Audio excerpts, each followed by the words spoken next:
Si tu produis ta musique en utilisant seulement des outils numériques, tu le sais, il manque souvent quelque chose à tes productions. Ce quelque chose, c'est cette chaleur analogique si particulière, cette cohésion naturelle et ce je ne sais quoi qui fait qu'un mix sonne pro. Et c'est encore plus flagrant quand on écoute des morceaux des années 70-80. Il y a une magie dans le son qui semble impossible à reproduire avec nos outils modernes. La raison, c'est la suivante: l'utilisation systématique des bandes magnétiques à l'époque. Le passage du signal audio sur bande, ça apporte une coloration subtile mais cruciale, une légère compression naturelle, une saturation harmonique complexe et des micro-variations qui donnent vie au son. Mais aujourd'hui, qui peut se permettre d'investir dans une machine à bande vintage? Et surtout, qui a envie de gérer la maintenance complexe et coûteuse que ça implique? C'est la raison pour laquelle les émulations de bandes magnétiques sont devenues des outils indispensables pour beaucoup de producteurs et d'ingénieurs du son. Mais attention, toutes les émulations ne se valent pas. Certaines sont trop simplistes et sonnent fausses, d'autres sont trop gourmandes en ressources. Et surtout, chaque émulation a ses points forts et ses points faibles. Il est donc crucial de choisir la bonne en fonction de ses besoins. Dans cette vidéo, je vais te présenter les 5 meilleures émulations de bandes magnétiques du marché, en commençant par celle qui offre, selon moi, le meilleur rapport qualité-performance. La première émulation, c'est Softube Tape. C'est probablement l'émulation la plus réaliste du marché en termes de comportement. Elle reproduit fidèlement la façon dont une vraie bande magnétique réagit au signal d'entrée. Son point fort, c'est qu'elle propose 3 types de bandes différentes, chacun avec sa propre personnalité. Le type A, une coloration vintage douce et chaleureuse. Le type B, un son plus moderne avec une meilleure définition. Et le type C, un caractère plus agressif, parfait pour ajouter du punch. Ce qui la rend vraiment unique, c'est sa capacité à sonner de façon cohérente sur un bus de mixage complet. Elle apporte cette colle si caractéristique des enregistrements analogiques. Et contrairement à beaucoup d'autres émulations de bandes, elle est étonnamment économe en ressources de microprocesseurs. Tu peux l'utiliser sur plusieurs pistes sans faire souffrir ton processeur. L'émulation numéro 2, c'est UI-Satin, je ne sais pas si je le prononce bien. Si tu cherches une émulation plus polyvalente, capable de reproduire aussi bien le son d'une console multipiste haut de gamme que celui d'une simple cassette, UI-Satin est fait pour toi. Ce qui rend ce plugin vraiment spécial, c'est sa capacité à contrôler jusqu'à 8 instances simultanément. Tu peux ainsi reproduire le comportement d'une vraie machine multipiste avec des interactions entre les pistes. Il offre un niveau de contrôle impressionnant sur tous les paramètres qui font le son d'une bande magnétique.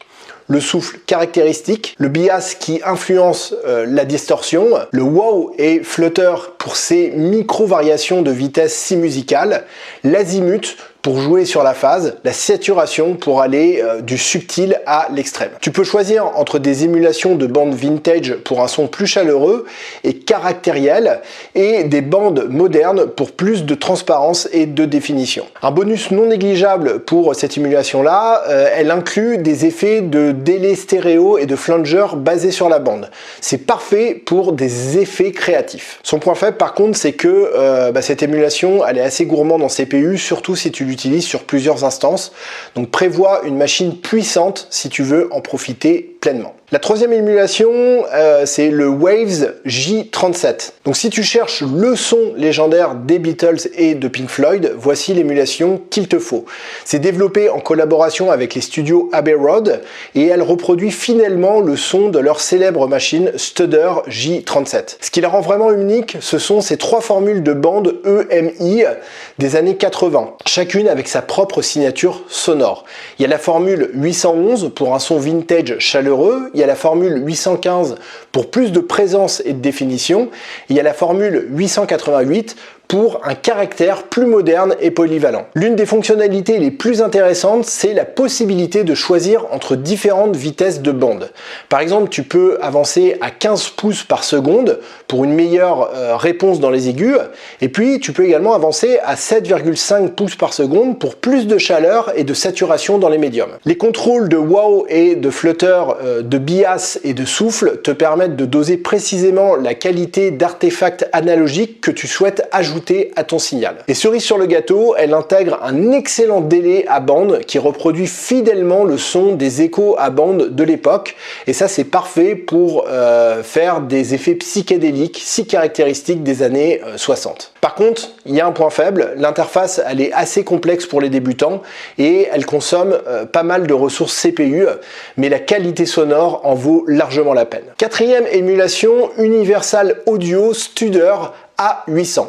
Donc si tu es prêt à investir dans ce qui est considéré comme l'une des meilleures émulations de bande du marché, voilà la référence absolue. Elle est modélisée d'après le circuit complet de la machine du studio Oceanway et elle reproduit fidèlement le son de cette machine légendaire utilisée sur d'innombrables albums mythiques. Ce qui la rend si spéciale, eh bien, c'est sa capacité à apporter instantanément une chaleur naturelle incomparable, une cohésion magique entre les éléments du mix, une présence accrue dans les médiums, un punch impressionnant dans les basses. Tu as le choix entre plusieurs formules de bande, donc tu as des options vintage pour en récupérer ce son chaleureux si caractéristique, et tu as des formules modernes pour plus de précision et de définition. Si tu utilises le Digital Audio Workstation Luna d'Universal Audio, l'intégration elle est tout simplement parfaite.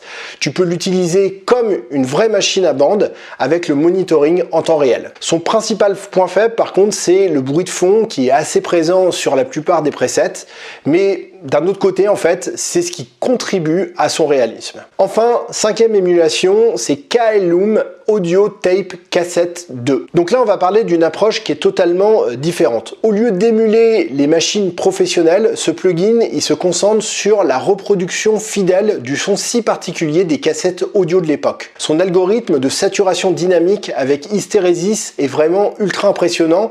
Il reproduit parfaitement cette compression naturelle si caractéristique des cassettes. L'un des points forts de ce plugin, c'est l'utilisation d'échantillons réels de bruit de bande type 1. Et ça apporte une authenticité que beaucoup d'autres émulations n'ont pas. Les contrôles étendus de wow et flutter permettent d'aller très loin dans les effets créatifs.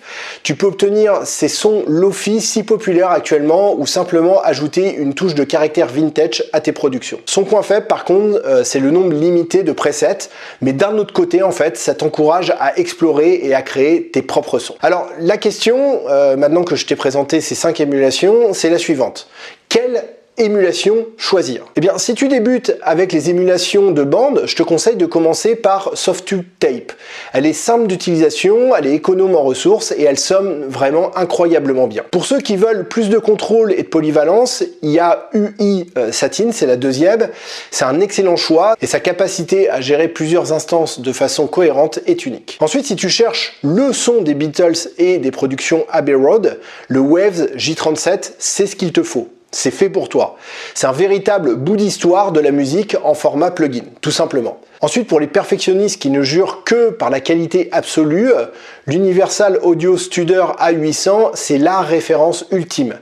Mais prépare-toi à investir sérieusement. Et si ensuite tu es plus intéressé par le son des cassettes et les effets créatifs, le KLOOM Audio Tape Cassette 2, c'est une excellente option, surtout compte tenu de son prix qui est ultra attractif. Donc voilà, quel que soit ton choix, l'essentiel c'est de comprendre qu'une émulation de bande n'est pas un simple effet, c'est un outil qui peut transformer radicalement la façon dont tes productions sonnent. Utilisée avec subtilité, elle peut apporter cette chaleur et cette cohésion qui manquent souvent aux productions numériques modernes. Mon conseil, c'est le suivant. Commence par une seule émulation et apprends à bien la maîtriser avant d'en essayer d'autres. Chacun a sa propre personnalité et sa propre courbe d'apprentissage. Et surtout, n'oublie pas, l'émulation de bande la plus sophistiquée du monde ne remplacera jamais une bonne composition et un bon arrangement. C'est un outil formidable, mais ça reste un outil. Donc, à toi de jouer. Si tu veux approfondir le sujet, n'hésite pas à me poser des questions sur des aspects plus spécifiques de ces émulations en commentaire. Si tu as aimé cette vidéo, eh bien abonne-toi également à la chaîne YouTube. Je donne plusieurs fois par semaine des conseils en production musicale. À très bientôt.